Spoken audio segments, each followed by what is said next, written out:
Vamos recapitular. Agora, depois de ter passado pelo conteúdo da mensagem, estudamos, né? A grande comissão manda ir e pregar, mas pregar o quê?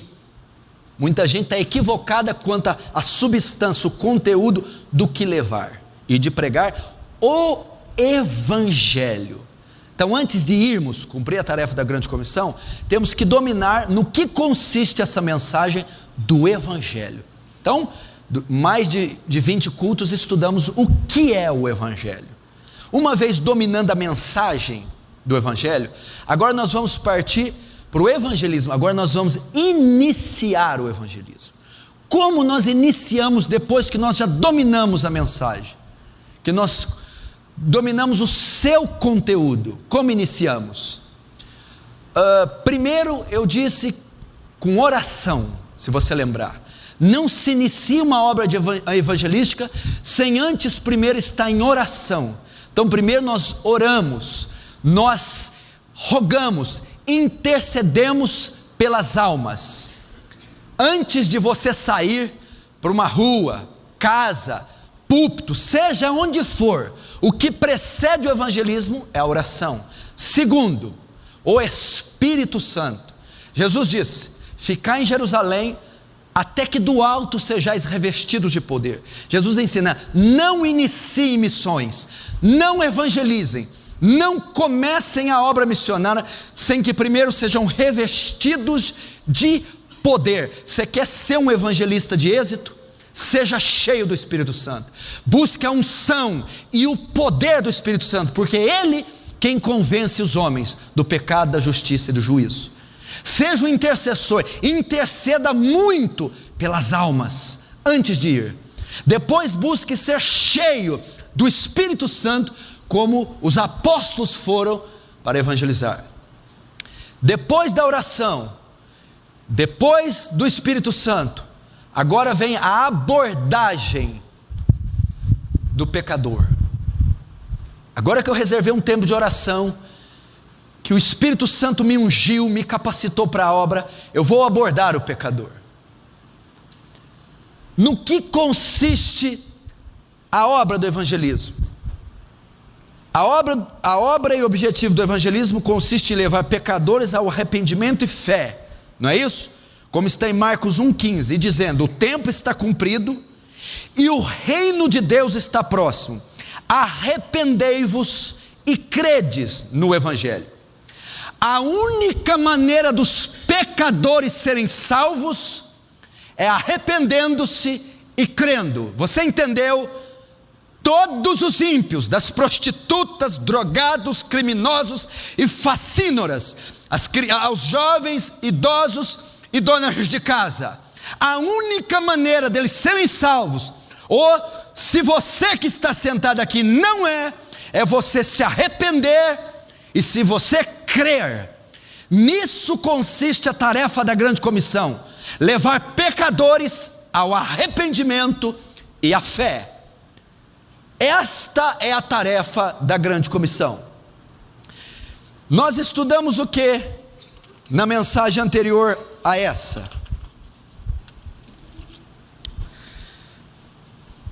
Primeiro, iniciamos a abordagem falando da lei de Moisés.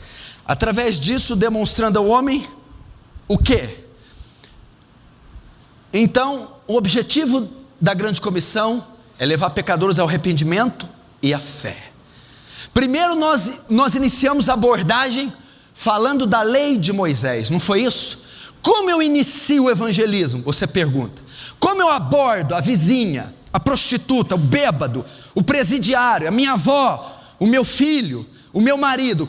Como eu inicio o evangelismo? Como eu evangelizo? Como eu abordo ele? E quando abordar, o que eu inicio falando? A lei de Moisés. Eu inicio com a lei. Eu tenho que mostrar para ele o que? Abordando ele com a lei: o seu pecado, a gravidade do seu pecado, a consequência do seu pecado e a sua condição. É por isso que eu inicio o evangelismo falando da lei, porque a exposição da lei, a pregação da lei de Moisés, que é resumida nos 10 mandamentos: não matarás, não adulterarás, não tomarás o nome de Deus em vão, não dirás falso testemunho. A exposição da lei vai levar o homem a ver o seu pecado, demonstra ao homem o seu pecado. Romanos 3:20, pela exposição da lei vem o conhecimento do pecado. O homem não sabe que é pecador, ou não sabe a grandeza do seu pecado. Ele só vai se arrepender se ele conhecer o seu pecado. E como ele conhece? Com a exposição da lei. Mas não basta ele só conhecer o pecado, ele tem que saber a gravidade do seu pecado. 1 João 3,4, de sorte que o pecado é iniquidade. Todo aquele que comete pecado, comete iniquidade. O pecado é transgressão da lei. Quando você aborda o pecador com a lei de Moisés, você está mostrando a ele o seu pecado, e você está mostrando a gravidade do seu pecado. As pessoas não têm ideia da gravidade do pecado, elas bebem iniquidade como água, diz Jó, e elas dormem tranquila. Até os cristãos modernos não têm consciência da gravidade dos seus pecados. Por quê? Eles não são confrontados com a lei de Moisés. Então a lei mostra o pecado, a gravidade, mostra a consequência do pecado. O ímpio não tem ideia da consequência dos seus atos, ele não tem ideia do que resultará a bebedeira, a pornografia, homossexualismo, mentira, traições, ódios. Mas a exposição da lei mostra, Romanos 6:23, o salário do pecado é a morte. A consequência do pecado é a condenação. Isso é pela exposição da lei. O que mais a exposição da lei faz? Mostra a condição do pecador, para que todo homem seja culpado, ou seja, culpável diante de Deus. A condição do homem é de culpa, a condição do homem é de juízo. Do céu se manifesta a ira de Deus contra toda a impiedade do mundo. Então, nós iniciamos a abordagem na aula anterior, iniciamos a abordagem expondo a lei, com a exposição da lei de Moisés, ou o resumo dela nos 10 mandamentos. Por que você inicia o evangelismo? Por que você inicia a abordagem com o pecador? Expondo a lei, porque a tarefa da grande comissão consiste em levar pecadores, primeiro, ao arrependimento. Pecadores alguns, pecador nenhum vai se arrepender daquilo que ele não tem consciência. Ele não tem consciência do pecado, não tem consciência da gravidade do pecado, não tem consciência das consequências do pecado, não tem consciência da sua condição, e ele só vai ter abordando ele com a lei. E quando eu mostro, por que iniciamos o evangelismo falando da lei? Porque fazendo assim, o pecador será levado ao arrependimento. Não é isso que consiste a grande comissão? Jesus não veio e disse: o tempo está chegado, o tempo está cumprido, o reino de Deus é chegado, arrependei-vos. Eu só entro no céu com arrependimento, eu só sou salvo com arrependimento. Como eu sou levado ao arrependimento? Através da exposição da lei. A lei tem este poder. Veja o que ela diz, Salmo 19, verso 7, a lei do Senhor é perfeita e converte almas. O testemunho do Senhor é fiel e da sabedoria simples. A lei serve, vocês lembram que Paulo falou? A lei serve de aio até Cristo, de tutor. A lei conduz a Cristo. Então a lei tem o poder, ela não pode salvar, mas ela empurra o pecador para Cristo, ela obriga o pecador a buscar uma salvação. Quando você faz isso, Por que temos um fracasso no evangelismo mundial hoje? Por causa da falha em expor ao homem a lei. A lei funciona como espelho, ela revela o nosso pecado. Olha o que diz Romanos 7, 7, 8. Que diremos, pois? É a lei pecado? De modo nenhum. Mas eu não conheci o pecado senão pela lei, porque eu não conheceria a concupiscência se a lei não me dissesse: não cobiçarás. Mas o pecado, tomando ocasião pelo mandamento, operou em mim toda a concupiscência, porquanto sem lei estava morto o pecado. Olha o que diz aqui: mas eu não conheci o pecado senão pela lei. Eu não tenho que ser levado ao arrependimento? Não é isso a obra da grande comissão? Tenho. Mas como eu vou me arrepender daquilo que eu não sei? Eu não conheço o pecado, eu não sei a gravidade do pecado, logo eu não vou me arrepender do que eu não conheço. E como eu conheço? Eu não conheci o pecado senão pela lei. É só a lei que mostra o pecado do homem, é só a lei que revela a profundidade do pecado, a consequência do pecado, é a lei. E quando ele reconhece o pecado, ele se arrepende. Entendeu? Como vimos, a função da lei no evangelismo é trazer ao homem conhecimento do seu próprio pecado, é revelar o seu pecado. Uma vez conhecendo o seu próprio pecado e a sua condição de culpa e condenação, o pecador é levado ao arrependimento. Entendeu? Compreendeu? Como vimos, presta atenção, não me deixa jogar pérolas aos porcos. Como vimos, a função da lei no evangelismo é trazer ao homem o conhecimento do seu próprio pecado, é revelar seu pecado. Para quê? Uma vez conhecendo o seu próprio pecado e a sua condição de culpa e condenação, o pecador é levado ao arrependimento, cumprindo a primeira parte da tarefa da grande comissão, que é arrependei-vos. Todo pecador que quiser herdar o reino dos céus tem que se arrepender dos seus pecados. E como o pecador pode se arrepender? Com a exposição da lei. Então você inicia o evangelismo na tua vizinha idosa, no teu amigo de quinta série, no teu patrão, no balcão do comércio, num púlpito, nas ruas, expondo a lei, mostrando os 10 mandamentos.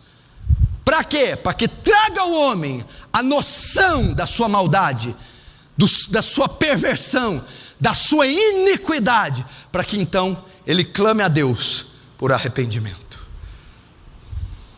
Foi assim que nós iniciamos.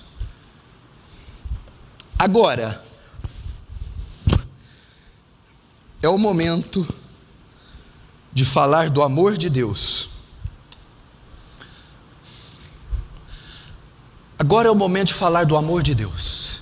Então nós estamos estudando o início do evangelismo, como abordar o pecador.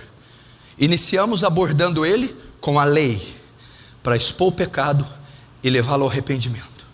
Depois que você expõe a lei, você mostrou a doença, você mostrou a enfermidade, você mostrou o verme, o câncer, o tumor. Mas só mostrar a enfermidade não é suficiente.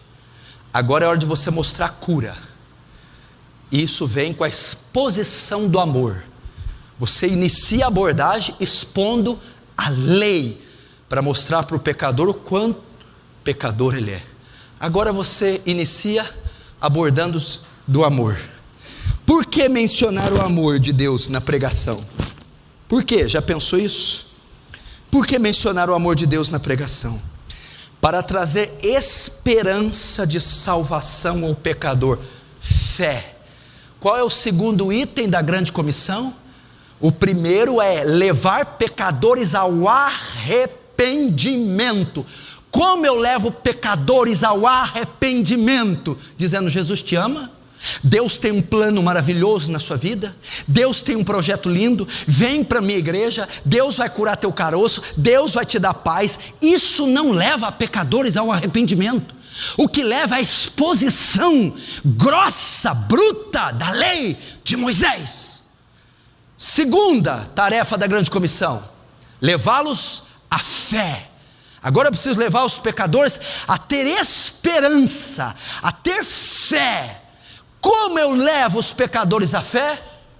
A exposição da lei não só leva o homem ao arrependimento dos seus pecados, agora revelados, mas ela também tira dos homens toda a esperança, fé, de ser salvo por suas obras, esforços ou bondade. Presta atenção. O que é fé salvadora? Não é essa fé, ai, está doendo aqui, eu creio que Deus vai curar. Não, a fé salvadora que a grande comissão exige é eu lançar a esperança da minha salvação em outro. Como que um pecador é salvo? Justificados, pois, pela fé. Romanos 5. Efésios 2, 6 a 9. Pela graça sois salvos por meio da fé. No momento que o indivíduo crê, ele é salvo. Mas que fé é essa que salva? É quando ele lança a esperança, a confiança, lança a fé dele em outro, na obra de outro, a saber, em Cristo Jesus. A lei faz o quê? Os homens, os ímpios, não têm fé em Cristo. Eles não possuem esperança num Salvador. Por quê? Eles não acreditam que necessitam de um Salvador. Eles não acreditam que precisam de um Redentor. Eles confiam nas suas obras, confiam na sua bondade, confiam nos seus méritos. Quando você expõe a lei e ele vê o quão vil, perverso, corrupto, quando ele se depara com os 10 mandamentos, ele percebe que ele quebra todos os mandamentos várias vezes. Ele vê o estado de miserabilidade que ele se encontra. O que ocorre? Ele perde toda a esperança em si mesmo. Então a lei tem a função de levar o pecador ao arrependimento, mostrar a ele a culpa, o estado de pecado que ele tem, mas a lei também tira do pecador a esperança que ele tem em si próprio, a esperança nas suas obras, a fé em si mesmo. Ele pensar que é bom, ele perde toda a esperança nas obras. Vai acontecer o que está em Isaías 64, 4. Todas suas obras são trapos de imundícia. Então, uma vez, presta atenção, que o pecador não tem esperança, fé em si mesmo, a exposição do amor de Deus, através do seu Filho, o levará a lançar sua esperança, sua fé em outro, a saber, Cristo Jesus. Enquanto a exposição da lei leva o pecador ao arrependimento, a exposição do amor leva o pecador à fé. Ao falar do grande amor de Deus, isso levará os pecadores à fé. Entendeu?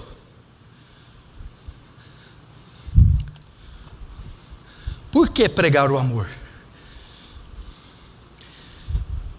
Com a lei, você abre o tumor do homem e mostra a podridão que ele se encontra. Então ele vê motivo para correr buscando arrependimento. A lei também, porque todo homem pensa que é bom, que as suas obras são boas, que ele será justificado diante de Deus por suas obras. Mas quando você apresenta a lei como espelho, esse homem vê quão podres são suas obras, que ele não tem mérito algum, que ele é sujo e vil, e aquela confiança que ele tinha nele, ele perde completamente. Então é hora de você pregar do amor de Deus. Por quê? Porque quando você expõe o amor, demonstra o amor através da cruz de Cristo, o que Deus fez por nós através do seu Filho. Aquele pecador que tirou toda a esperança de si, agora ele lançará esperança em Cristo, lançará confiança em Cristo, lançará a fé em Cristo. Isso é fé salvadora. Por que a maioria não crê hoje? A maioria não é salvo dentro da igreja, porque não tem fé salvadora. E por que não tem fé salvadora? Porque não há uma exposição clara da lei. Ele confia na sua bondade, confia no seu mérito, confia nas suas obras. E porque não há exposição clara do amor, ele não sabe em quem lançar confiança. É uma fé baseada em fábulas, em contos, em mitos, e não na revelação da Escritura. Olha lá. Então, você agora vai abordar o pecador falando do amor. Você já expôs a ferida, já expôs a doença, agora você vai expor a cura. O objetivo agora é levar ele à fé, ok? A fé salvadora. Que fé é essa? A confiança em outro. Como? Mostrando o amor. O próprio Deus é amor. Você já mostrou, você já viu que Deus é justo, se ira. Aliás, você já mostrou ao pecador que Deus é justo, que Deus se ira. Agora mostre o seu amor. Não foi assim na exposição da lei? Você mostra o caráter de Deus santo e justo. Você mostra o pecado, mostra a ira de Deus, que o pecador está condenado. Ele perdeu a esperança em si. Agora você vai mostrar que Deus também é amor. O próprio Deus é amor. 1 João 4,16. E nós conhecemos e cremos no amor de Deus, no amor que Deus nos tem. Deus é amor. Você acabou com a raça do pecador. Você abriu a lei e você bateu nele. Você surrou, você acabou com o pecador. Miserável, pecador, indecente, condenado. Você deu uma surra no pecador com a lei. Agora o pecador está lá espancado, sem esperança, desnudo, ele está ultrajado, esmiuçado, sem esperança alguma em si, ou na igreja, ou nos homens, ou na religião. Você deu uma surra com a lei. Agora você vai chegar para o pecador. Deus é amor. Hã? Deus é amor. Deus também é amor. Uma luz brilha no fim do túnel para o pecador. Uma sementinha de esperança é lançada. Mas tem a segunda parte, você vai dizer para ele. Deus é amor. 1 João 4,8. Quem não ama não conhece a Deus, porque Deus é amor. 2 Coríntios 13,11. Sede de um mesmo parecer, viver em paz, e o Deus de amor, de paz, será convosco. Agora eu vou promover o bálsamo ao pecador, a cura, o antídoto, o remédio.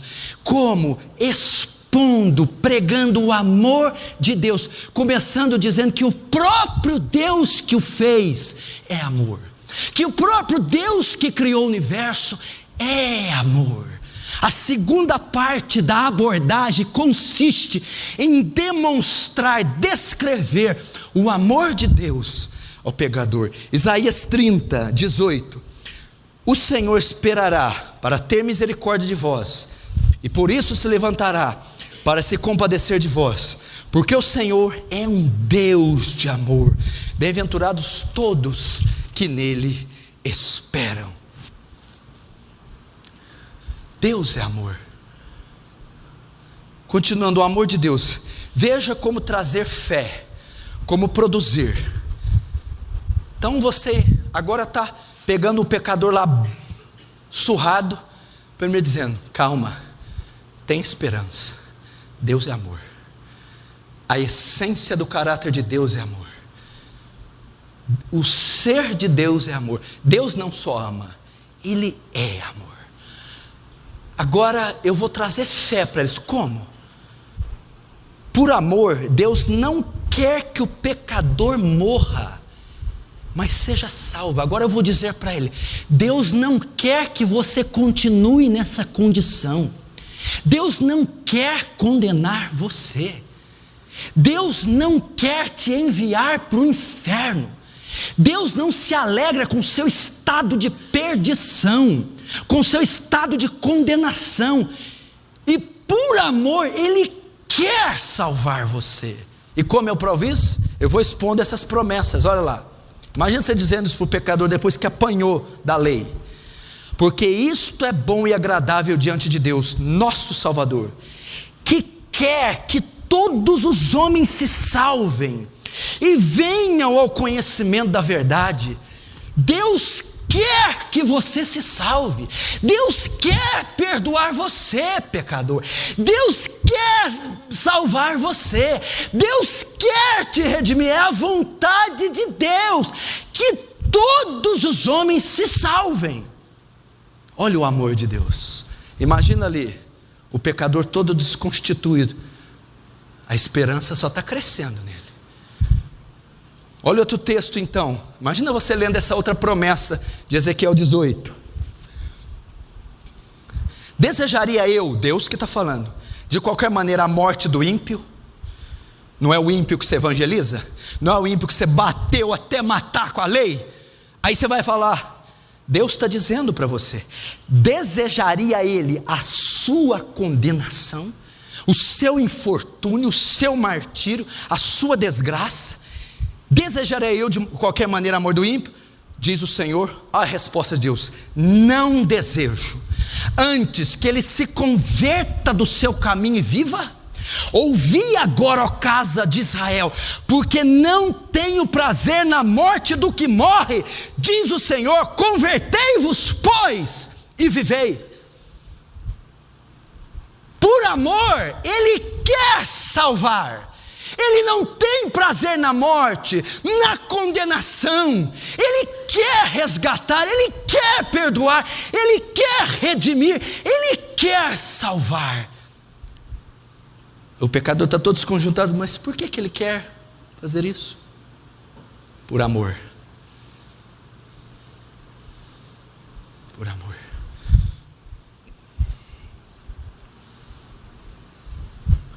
O objetivo agora não é trazer esperança a Ele. O que é esperança? Fé. Que fé é essa? Fé salvadora. Por que se exige essa fé? Porque ela é uma ordem da grande comissão. Quem crer e for batizado será salvo. Como eu produzo fé num pecador desesperado, que perdeu toda a confiança em si, que viu que é um assassino, que não merece outra coisa além do inferno? Expondo, pregando, ensinando, falando do amor de Deus. O amor de Deus pode ser visto nas suas promessas. Agora você vai no Antigo Testamento. Eu estou dizendo aqui o meio que você vai evangelizar ele, como se você estivesse num processo de evangelismo. Você vai abrir na página e explicando. Agora você vai lá para Ezequiel no Antigo Testamento e você vai mostrar que o amor de Deus está nas suas promessas. Não precisa abrir porque já está ali inteirinho. Não precisa abrir, sei lá. O amor de Deus pode ser visto nas suas promessas. Então você vai abrir a Bíblia quando você estiver pregando e vai mostrar que no Antigo Concerto, no Antigo Testamento, Deus já tinha o plano de salvação do homem e o fez por amor. Olha que coisa linda. Jeremias 31, verso 32 e 34. Eis que dias vêm, diz o Senhor, em que farei uma nova aliança com a casa de Israel. Então não é o antigo concerto da lei mosaica e com a casa de Judá, mas esta é a aliança que farei com a casa de Israel depois daqueles dias, diz o Senhor.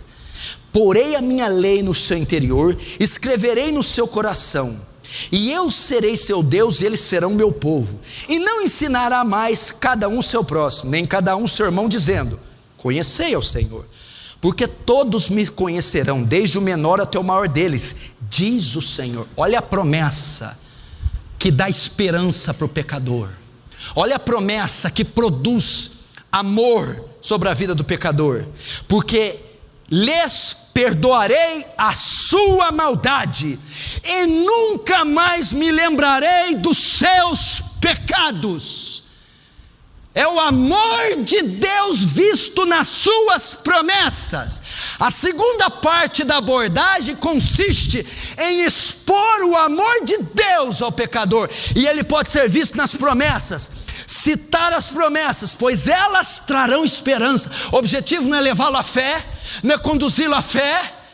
Como eu conduzo a fé? Citando as promessas amorosas de Deus, mostrando o amor de Deus contido nas promessas. E essa é uma promessa no Antigo Testamento, feita no Antigo Testamento, para se cumprir no Novo, para se cumprir com a vinda de Cristo. Veja a outra promessa. Então imagina, você está abordando e dizendo: peraí, mas Deus tem um plano, e Ele já preparou isso lá no Antigo Testamento. Aliás, foi antes da fundação do mundo. Mas veja, vem dias que farei um novo concerto.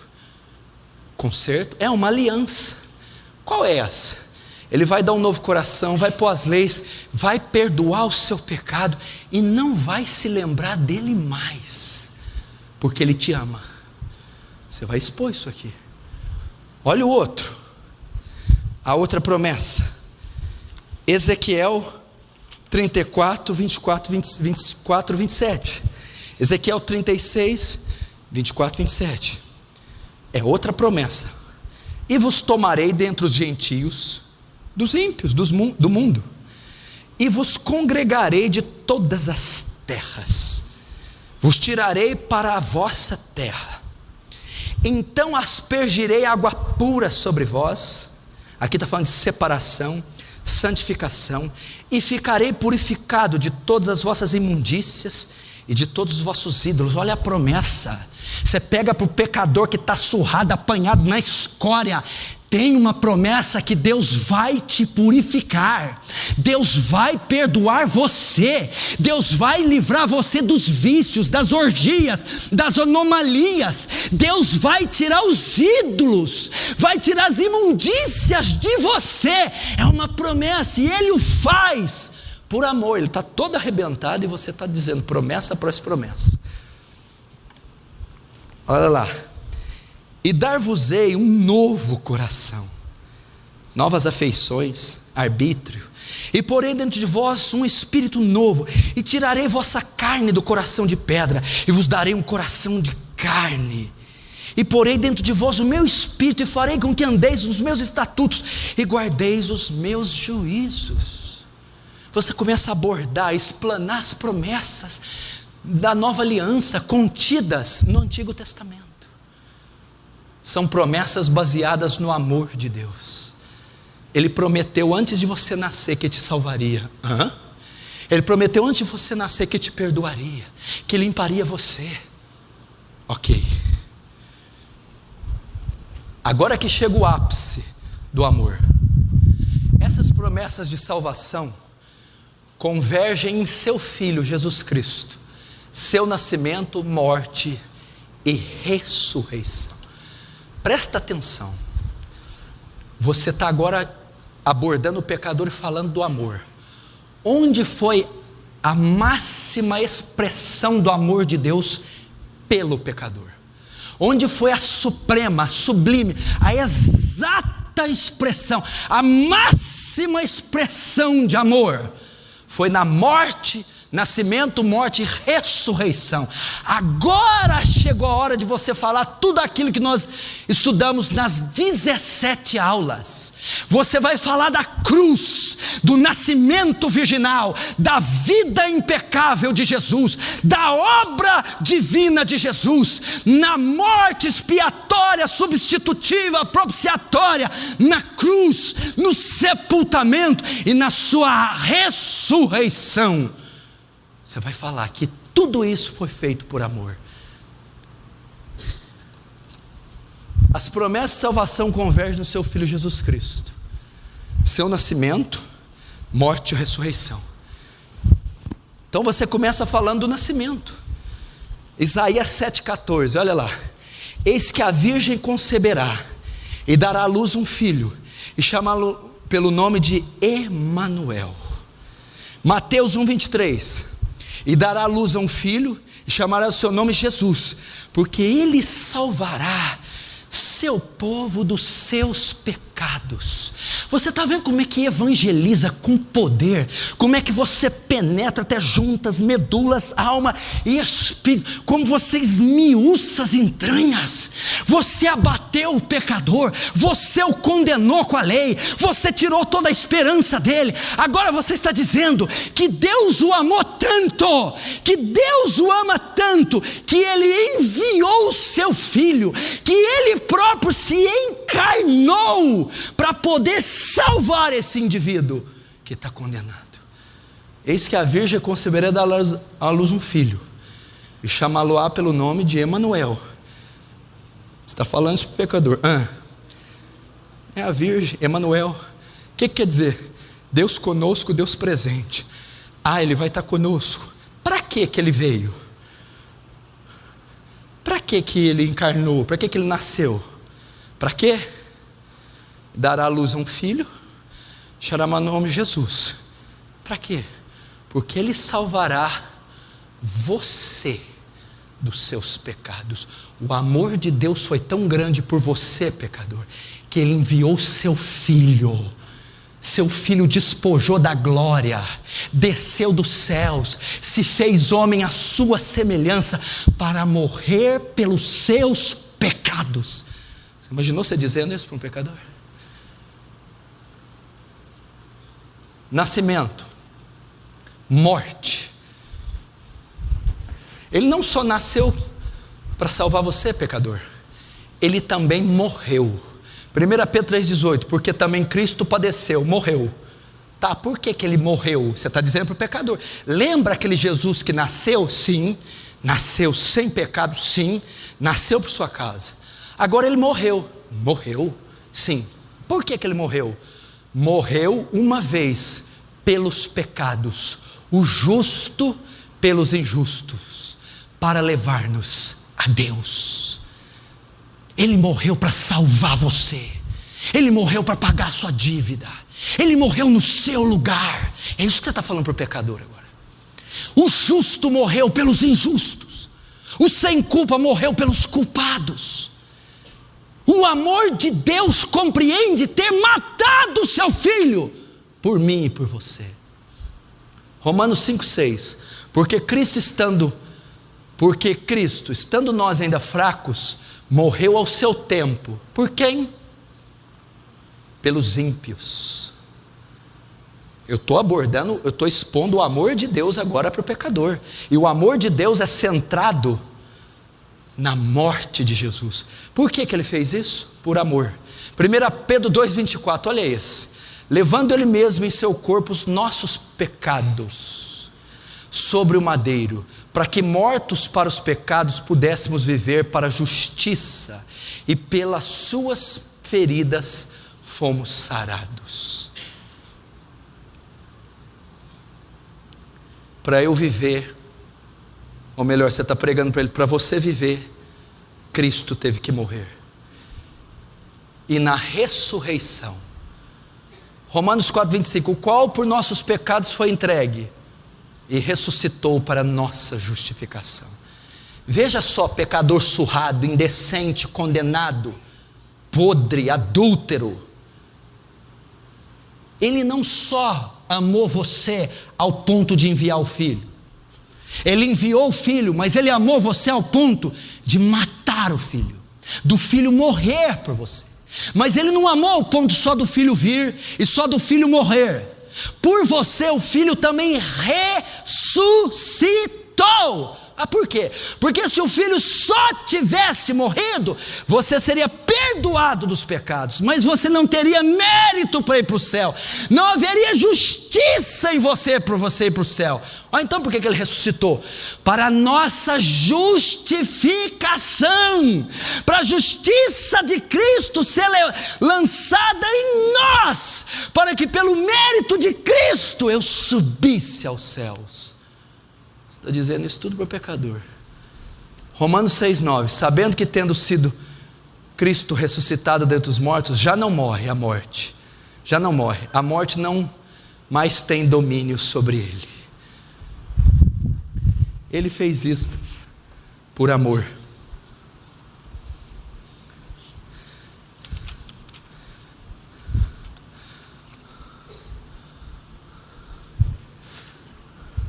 Quando estão entendendo, diz amém. Essa foi a expressão máxima do amor de Deus.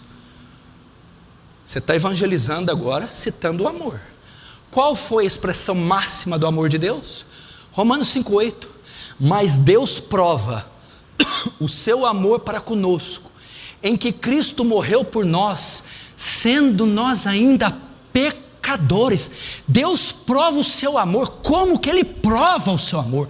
Como eu posso convencer o pecador que Deus o ama? Qual é a máxima expressão de amor?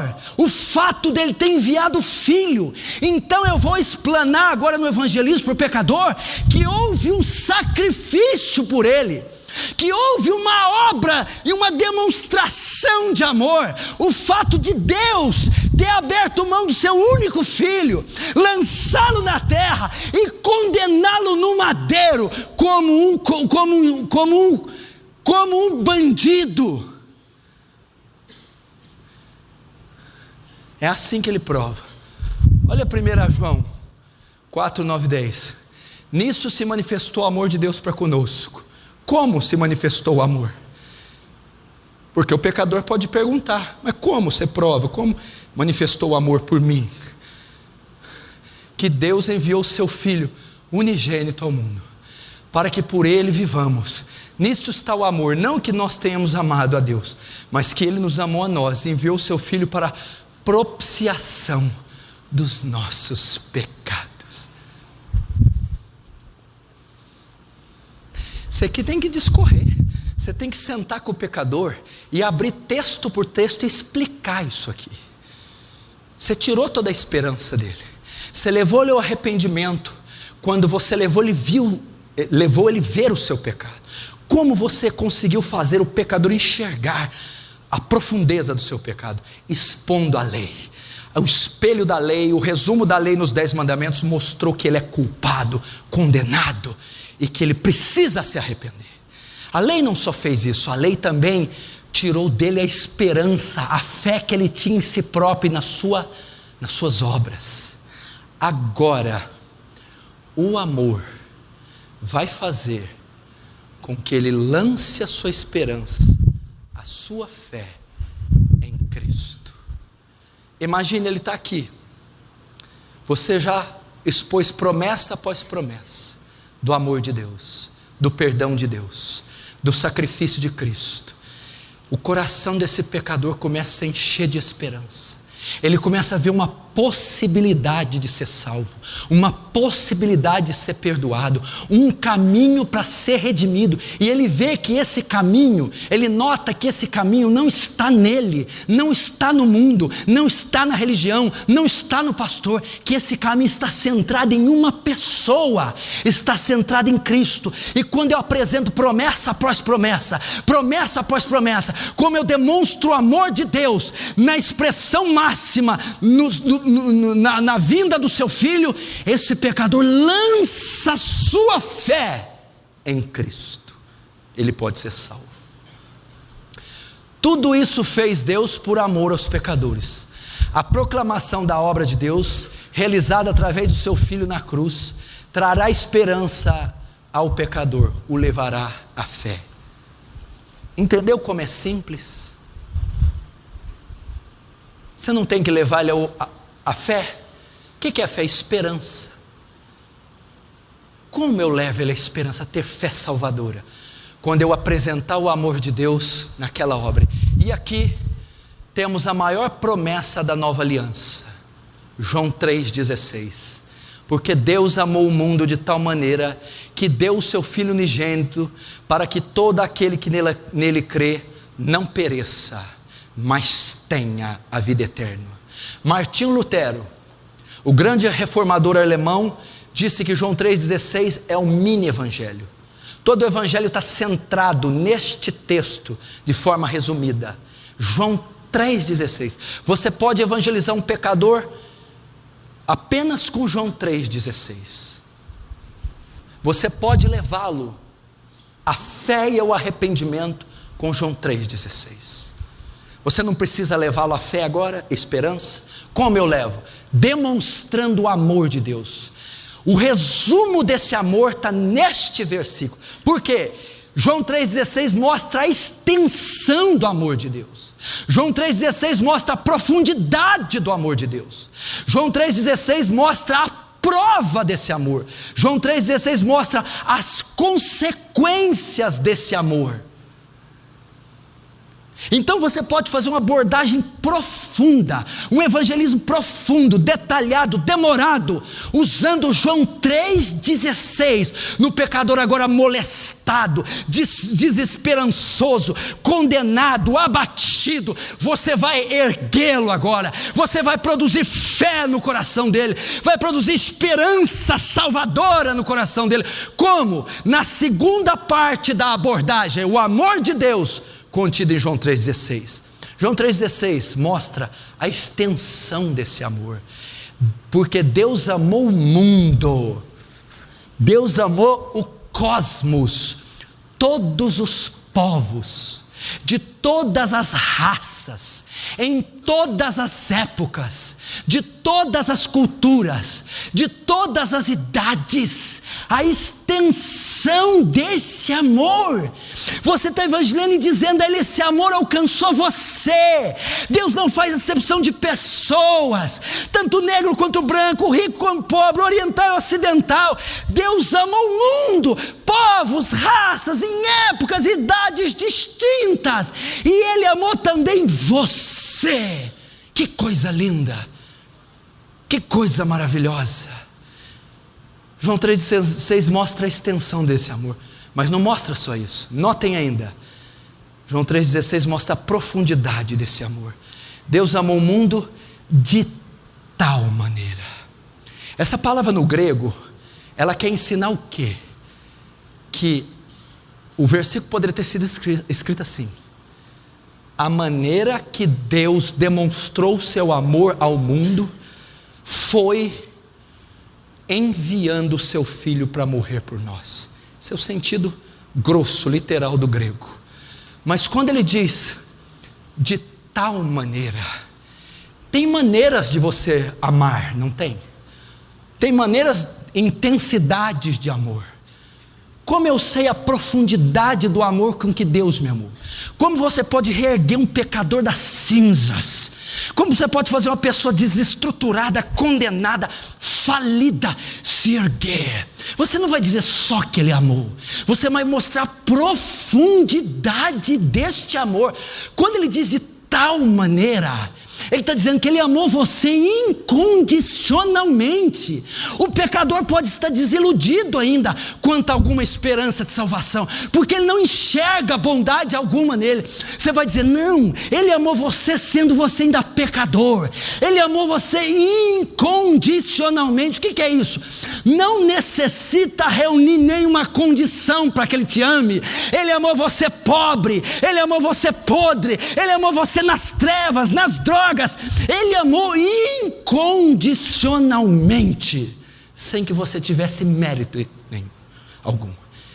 Ele não amou você por causa dos seus méritos, ele amou você apesar dos seus deméritos. É isso, é incondicional.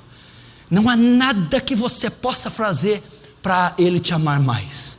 Não há nada que você deixe de fazer que o fará ele amar menos. É incondicional. Mas ele me ama assim, no estado que eu estou, pútrido, execrável, deplorável, deteriorável. Sim, ele amou você assim. Ele ama você assim, incondicionalmente, de tal maneira. Aí o pecador pergunta: e qual é a prova desse amor? Como é que você pode dizer que alguém me amou tão profundamente assim? Como é que você pode dizer que esse amor alcançou eu, nesse fim de mundo? E como é que você pode dizer que esse amor é tão profundo? Qual é a prova desse amor? Que deu seu Filho unigênito. Unigênito fala de único filho. A prova desse amor é o símbolo do cristianismo, a cruz. Você quer saber, você quer averiguar a prova desse amor, você quer contestar, você quer comprovar se Deus amou você ou não, você quer a prova real, cabal, olhe para a cruz, olhe para o sacrifício. A prova que Ele te amou é que Ele entregou o seu bem mais valioso, Ele entregou o seu Filho em resgate por muitos. A prova do amor foi o sacrifício vicário de Cristo. Essa foi a prova.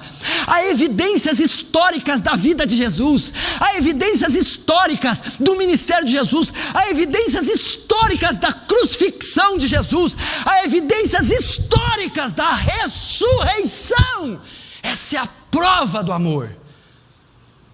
2000 anos, o maior personagem da história pisou na terra. 2000 anos, o maior personagem da história fez milagres. 2000 anos, o maior personagem da história se pronunciou dizendo sendo Deus. 2000 anos, esse personagem sem pecado, divino, morreu no madeiro, levando o seu e o meu pecado. Essa é a prova desse amor. Estou evangelizando. Agora, João 3,16 não mostra só a extensão, só a profundidade, nem a prova. João 3,16 mostra as consequências desse amor. O pecador está sem esperança, destituído de dignidade, morto. Mas eu vou dizer, peraí, esse amor teve consequências. Para que todo que nele crê não pereça. Primeira consequência, livramento. Teve uma consequência esse amor, para que você não pereça, não seja condenado, não vá ao inferno. Esse amor trouxe uma consequência, o livramento da ira de Deus, o livramento da condenação futura. Deus apaziguou a sua ira, satisfez sua justiça em Cristo e te fez justo diante dele. Ele livrou você. Você não pode mais ser condenado, não pode mais ser culpado. Você está livre. Livramento é a consequência. Mas há ainda outra consequência. Há uma segunda consequência. Para que todo aquele que nele crê não pereça, mas tenha a vida eterna. Dádiva. A outra consequência foi um presente. A primeira, um livramento. A segunda, um presente. A consequência desse amor, irmão Walter, é uma nova morada. É um corpo sem pecado, incorruptível. É um novo céu e uma nova terra. A consequência desse amor é a eternidade. É o que Paulo diz em 1 Coríntios 15:51, eis que vos digo um mistério, na verdade nem todos dormiremos, mas seremos transformados num abrir e fechar de olhos, ante a última trombeta. A trombeta soará e os mortos ressuscitarão, e nós os vivos seremos transformados, porque é necessário que isso que é corruptível se revista da incorruptibilidade, e isso que é mortal se revista da imortalidade. E quando isso que é corruptível se revestir da incorruptibilidade, e isso que é mortal se revestir da imortalidade, cumpre-se-á a palavra que diz: tragada foi a morte na sua vitória. Onde está, ó morte, a tua vitória? Onde está o pecado, o teu aguilhão? Ora, o aguilhão da morte é a lei, e a força. O aguilhão do pecado é a morte, e a força do pecado é a lei, mas graças a Deus que nos dá a vitória, por meio de Cristo Jesus. Onde está a morte? A nossa vitória. Olha aí, vida eterna. Essas consequências. Evangeliza com João 3,16. Pode evangelizar. Agora olha só, acompanha comigo. Isso aqui é evangelismo. Uma vez que o pecador não tem mais esperança, fé em si mesmo, a exposição do amor de Deus, através do seu Filho, como você pode ver, levará ele a lançar sua esperança, fé em outro, na obra de outro, nos méritos de outro, a saber, Jesus Cristo. É assim que você leva um pecador à fé. Uma vez que ele não tem mais esperança nele, no governo, na religião, no pastor, nas obras, ele vê que ele está perdido, que é tudo imundo, que ele não tem qualquer chance de esperança. Agora você está trazendo esperança, trazendo fé, trazendo a ele, através da exposição do amor. Dessa maneira o pecador é levado à fé, e assim ele obtém pela graça de Deus a salvação.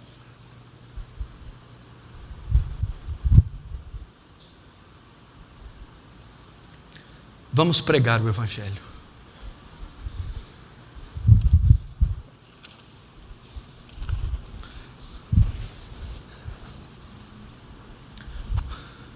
Você viu a forma bíblica? No que consiste a tarefa da grande comissão? Levar pecadores ao arrependimento e à fé. Como eu faço isso? Com os métodos modernos de evangelismo? Não.